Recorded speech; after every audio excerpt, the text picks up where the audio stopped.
G'day, Pickleball family.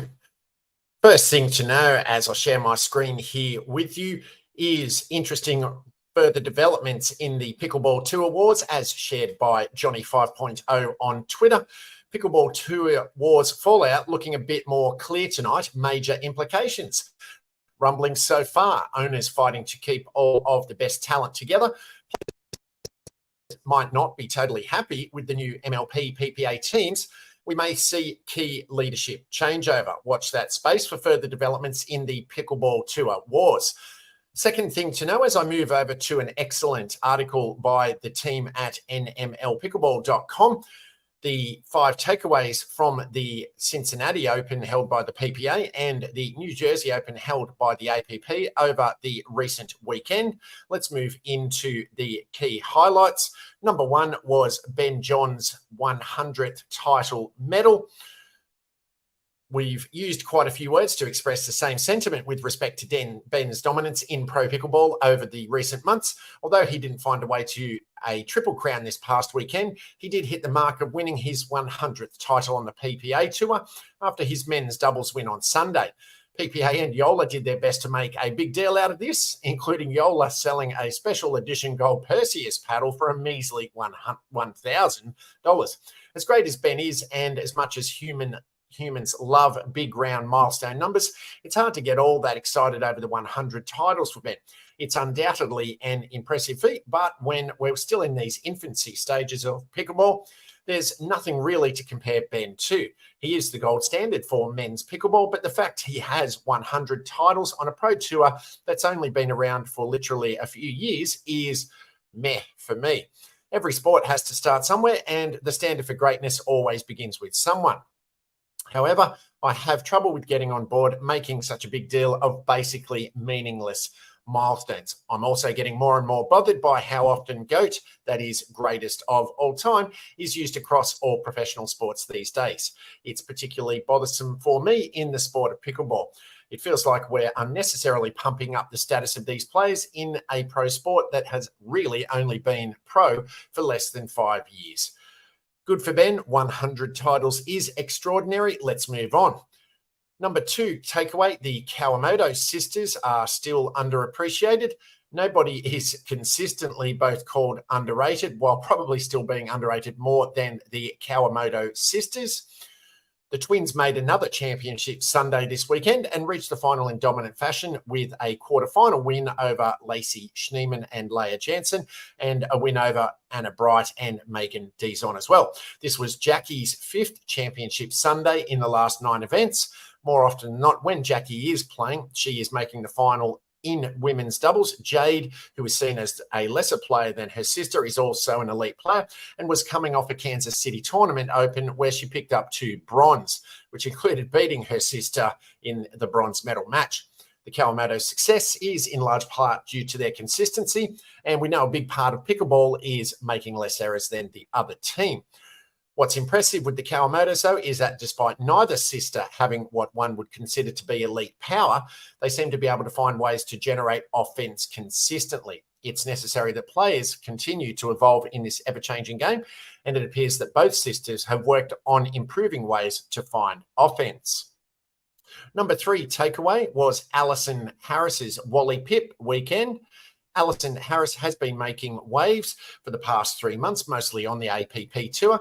She's been getting quality wins and reaching the podium in both mixed and women's. Right before the MLP draft, Harris and Andre Mick went on an epic run at the APP Newport event, making their first championship Sunday and securing a silver medal. In hindsight, it was a clear mistake for her to go undrafted in the Season 2 MLP draft. This weekend, Harris got an opportunity to step in for Paris Todd, who withdrew from singles following a close 3-game win over Chao Ji Wang. We didn't actually hear what exactly happened to Todd, but Harris filled in for Todd in mixed with Hunter Johnson and women's with Simone Jardine. Impressively, Harris was able to gain silver with Hunter Johnson and a gold with Simone.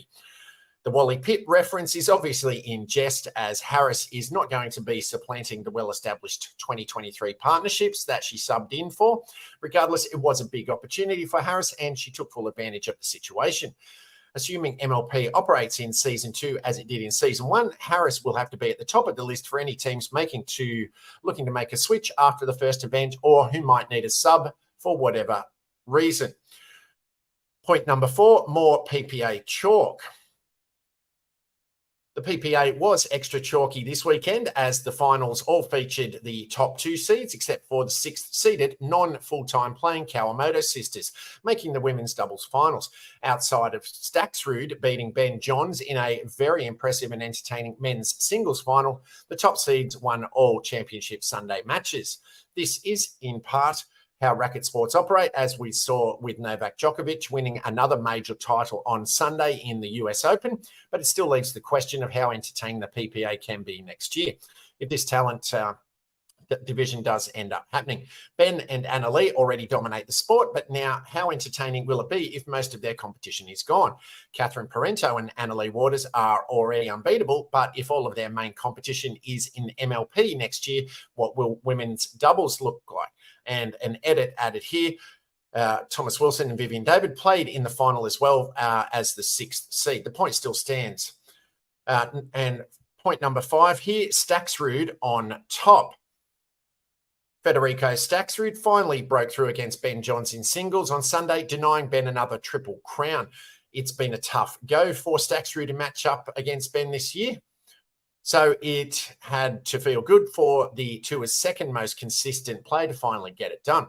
Staxrud has had a significant rise in his stock in 23 across all facets of his game, and his singles game hasn't suffered one bit.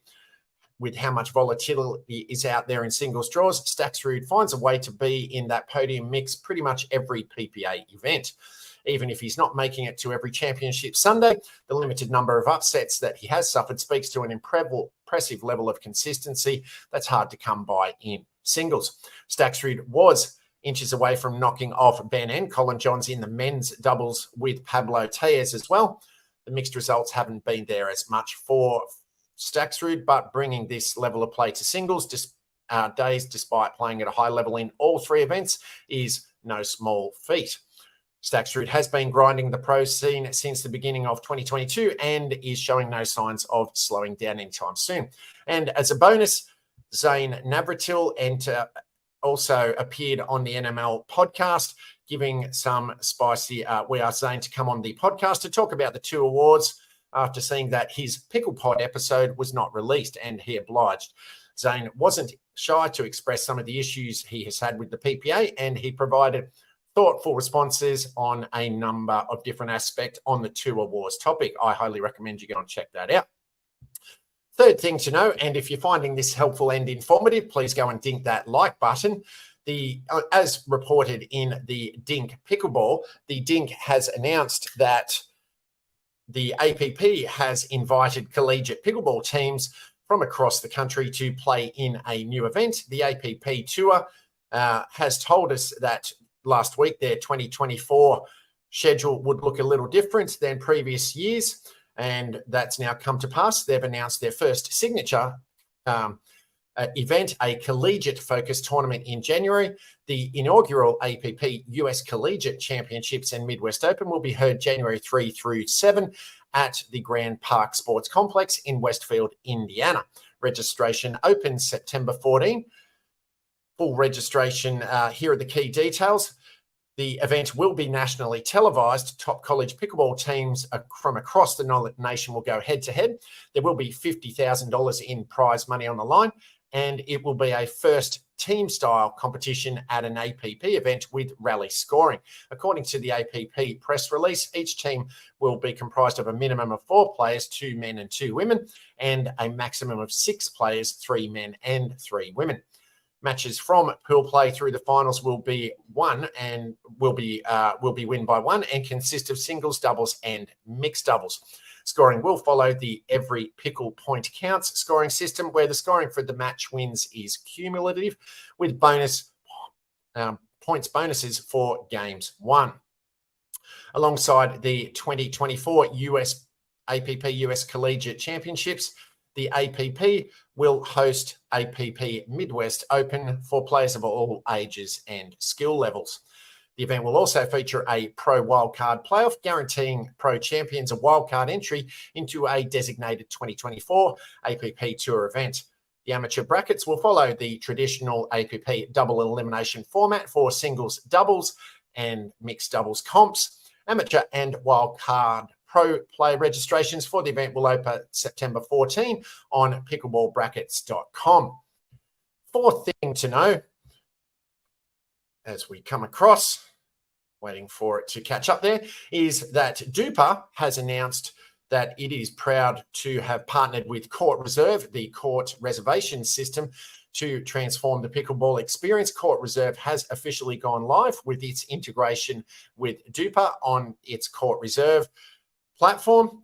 And fifth thing to know is that, as reported on the Dink, pickleball.com, hot on the heels, pun intended, Selkirk has followed Skechers' lead in the pickleball shoe industry and launched its own brand of pickleball shoes, the SO1 and the SO2. They are court shoes, and you can read that review here on Pickleball on the dinkpickleball.com. Paddles up.